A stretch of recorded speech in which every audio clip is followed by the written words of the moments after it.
Hey guys, I gotta ask you something real quick. Are you paying way too much for your wireless bills? I know certain people who will pay 40, 50, even 80, $100 a month on wireless bills. Well, let me introduce you to Mint Mobile, who is the sponsor of today's video. Some of you may know Mint Mobile from the Ryan Reynolds commercials, who is actually a part owner of the company. But Mint Mobile is as legit as it gets with offering premium wireless plans for only $15 a month, guys. And you don't have to sacrifice coverage or any other speed or data plans that you have. Mint Mobile is built on the largest 5G network, so it helps keep costs low and it sells directly to you online rather than having to go through salespeople and going into these big companies and trying to smooth talk deals. So the question's really simple, guys. Why are you paying so much when you could get the same thing, same coverage on the same network for a lot less? All Mint Mobile plans include unlimited nationwide talk and text, plus lightning fast 5G and free mobile hotspots. They even have premium family plans for you as well. And guys, the great thing is it only takes 15 minutes to switch to Mint Mobile. Believe me, I have myself done it. I've even helped my girlfriend get involved in it. It is very simple and very easy to get started. You can actually even get a special limited time offer where you get an unlimited plan, which is normally only $30 a month for just $15 a month. That price is already pretty low, but it's basically cutting the price in half if you sign up right now. If you guys are interested in seeing what Mint Mobile can do for you, be sure to use our link, trymintmobile.com/bringthejuice. And like I said, guys, get half off on a premium plan for you when you sign up. Stop paying so much for your family plan now or your regular wireless bill and switch to Mint Mobile. Believe me, you're going to enjoy it.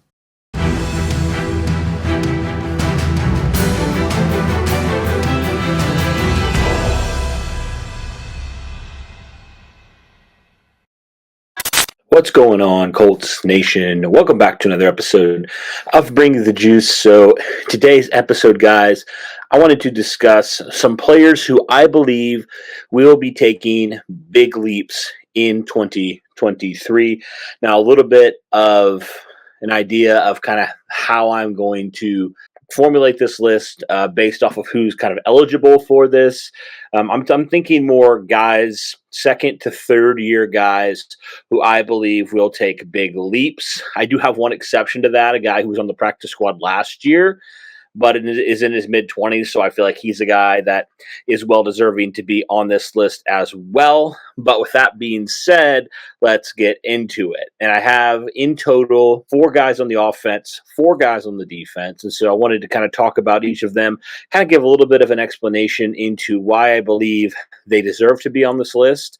So without further ado, let's get right into it with the first player I have on the list. That is wide receiver Alec Pierce.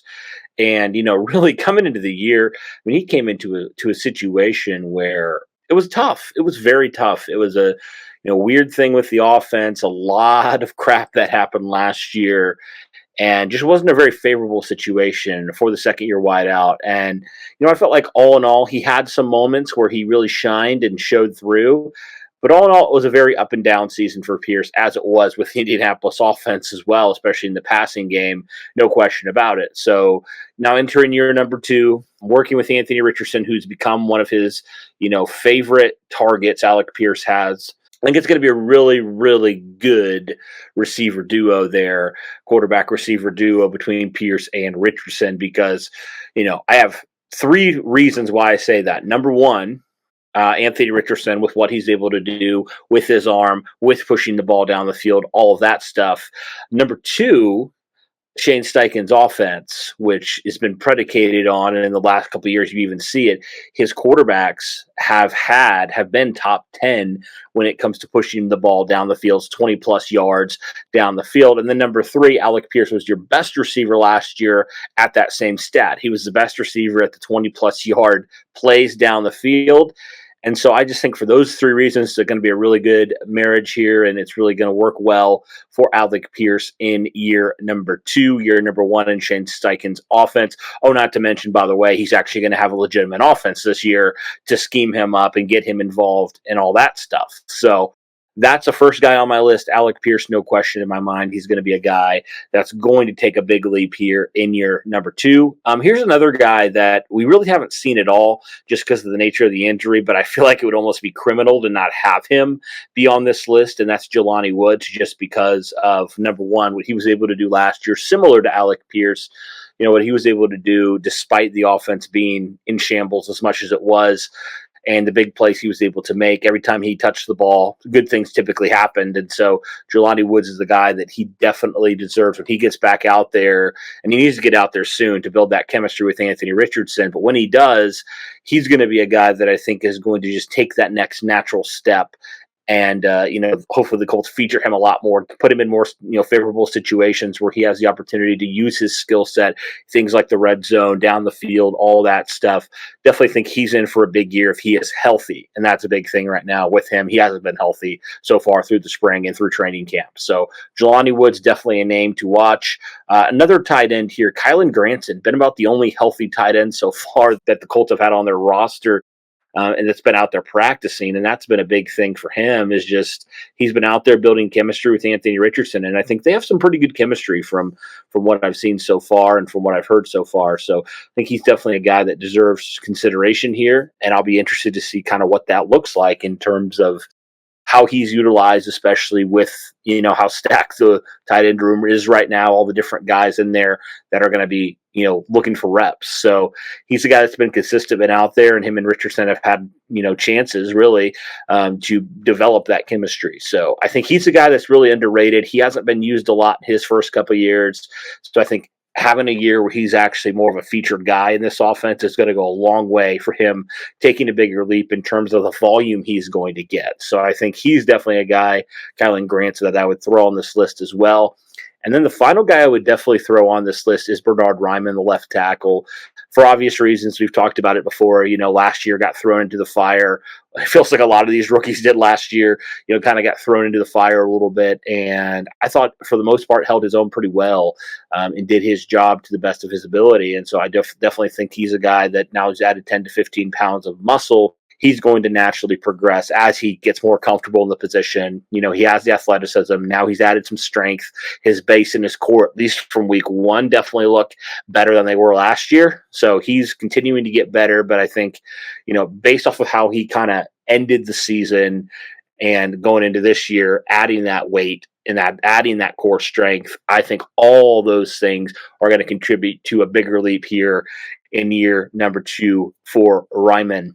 All right, moving over to the defensive side of things, got to start with 2 defensive linemen, and I think this is kind of make or break, especially for the first guy, Kwity Paye. He's really, similar to some of these guys. He's dealt with some injuries. I mean, he's the guy that, the Colts took in the first round in 2021, and he's had some ups and down moments, and primarily just not being consistent, not being on the field, near enough to warrant a second contract. And so it's a big year for him. He needs to come out and prove that he can be, one of those 2 edge rushers out there, and he can have 8 to 10 sacks. And if he can do that, I think he deserves a contract extension. But a big year for him. I expect him to take a leap if he's healthy. He needs to. His back is kind of against the wall, probably even a little bit more than the next guy on the list, Dayo Adangbo, who definitely is another guy that, needs to take a leap here. And I thought he showed some real positive signs at the end of last year. And so really, I would count his first rookie season kind of as a wash a little bit, because he came in halfway through, played a little bit, and last year was really his first full year. So essentially his rookie year last year. And I thought he showed flashes. So I think it's going to be a big year for him. I definitely expect him. I mean, he had a sack in the preseason. I definitely expect him to take a big leap here in this second year of Gus Bradley's defense, and just with the raw physical talent that he has and how he's starting to put it together a little bit. So he's definitely a guy there that I would throw on there. And then I have 2 guys in the defensive backs room that I expect to take big leaps in 2023, Darrell Baker and Nick Cross. And Darrell Baker's a guy that he was kind of the exception Although technically this is his year number 2 with Indianapolis. He's been it's been kind of weird because he was on the practice squad primarily last year. Didn't do a ton, but he looks legit out there, guys. He looks legit. He looked legit in week number 1 of the preseason. He's been cornerback 1 pretty much the entire training camp. So Darrell Baker, I came out of nowhere, but I really expect him to have a big role in this defense. So he's a guy that I had to put on this list 100%, no question about it, no questions asked. And then obviously Nick Cross is the final guy. You know, he's been a big guy that Chris Ballard and others have really raved about, saying he's had a great camp so far. He's looked tremendous. And I expect big things out of him. Started a couple games as a 20-year-old player and just wasn't ready yet. Wasn't mature enough yet to be able to handle that in a full capacity. Took a step back, took more of a backup reserve role. And this year looks like a big year for him. He's already had 2 interceptions in the first joint practice, and he's continuing to show and shine with the having an extended period of time of having started reps with Julian Blackmon and Rodney Thomas both being out for multiple weeks. Now that they're back, he's kind of settled into that third safety role. And I really expect him to have a pretty big year in year number 2. You know, probably out of all the rookies, especially in the top 3 rounds, he probably had the quote unquote most disappointing season. But, you know, he's only, like I said, he's only 21 years old. So this dude is extremely young, still extremely raw, and starting to live into that a little bit more than he was last year, starting to grow and mature, and definitely seems like he's a lot different this year, how he's approaching things than he was last year. So that's kind of does it for my list, guys, of 8, I guess, total players, second or third year, who I think will take the biggest leaps in 2023. Now, I probably could have mentioned like Shaquille Leonard, but he didn't technically qualify. Probably could have mentioned like Kenny Moore just because of the nature of the bounce back year. But I wanted to just specifically focus on, you know, the guys who are still in the first contracts, who will be looking for new contracts coming up here very soon.